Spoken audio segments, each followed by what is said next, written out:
Good morning everyone. Good morning guys. Umulan kagabi kaya ako ngayon ay maglilinis ng aking bakuran na ang daming ng puno, yung dahon ng puno, tapos yung bulaklak ko rin nagkalaglagan. Pero guys, natapos na akong Pero doon pa tayo, marami pa akong side ng aking bulaklak na na dapat kong linisin. Ngayon, tapos na ko rito. Pupunta naman tayo dun sa isang side. Itutur ko muna kayo guys ha. Para naman masasabi nyo ang gaganda ng bulaklak ko guys. O yan.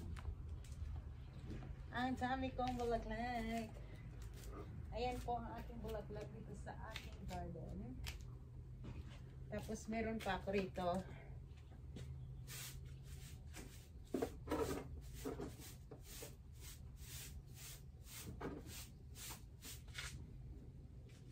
Ayan guys, ang aking bulaklak. Ngayon, lilipat tayo dun sa kabila.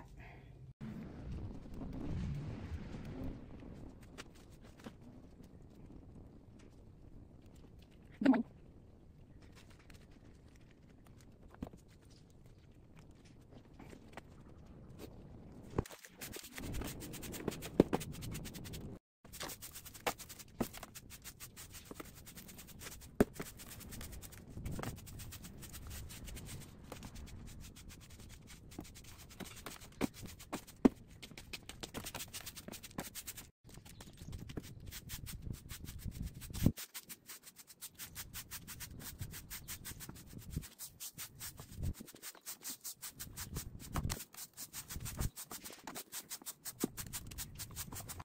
At saka guys, yung aking peony, ang aking magandang peony, ayan na siya oh. Ayan, season ngayon ng peony dito sa Japan eh.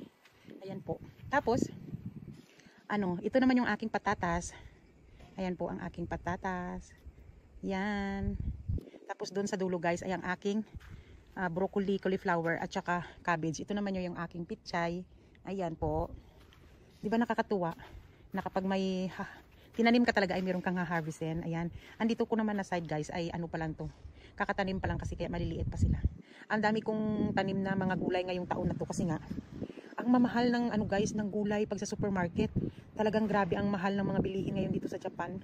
Pero siguro dahil na rin kahit sa buong mundo siguro nagpapalit ng tumataas ang bilihin kasi nga naman syempre kawawa din naman ang mga farmers pag, di ba, pag mura lang yung ibenta nila. Kaya ako talaga naisipan kong magtanim. Kaya guys, tingnan niyo yung aking patatas. May patatas akong tanim, ang dami-dami. Ayan oh.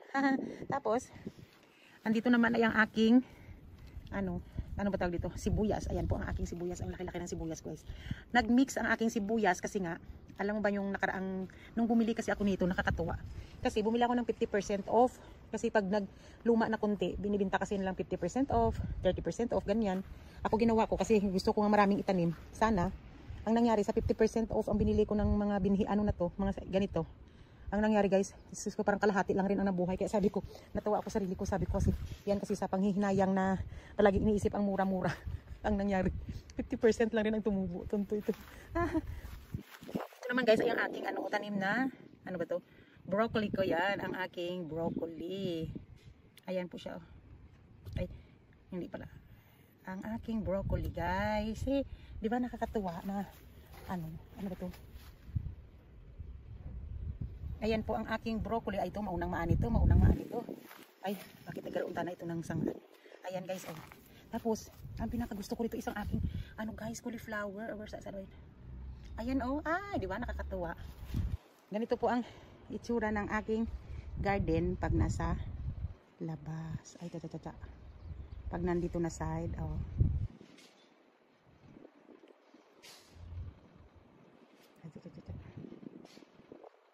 Ganyan. Balik tayo rito sa aking garden guys kasi meron akong ginawang bago ulit doon oh, na side. Kaya let's go!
ayan guys, tapos na ako sa aking pagwawalis-walis dito sa aking garden at saka pag-tour sa inyo ng aking magagandang bulaklak at saka ng aking vegetables.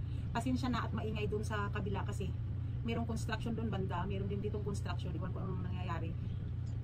Maraming nagko-construction guys kasi ilang araw kasing holidays dito sa amin, kaya ngayon balik trabaho yung mga tao. Ayan lang po, thank you for watching. Have a good day sa inyong lahat at ingat po tayo sa ating health because health is wealth. Ayan lang po, don't forget to like, share and subscribe to my channel. Follow for more flower updates. I am a collector of geranium flowers, pelargonium and begonia and a lot more. Ayan lang po, thank you. God bless. Be kind.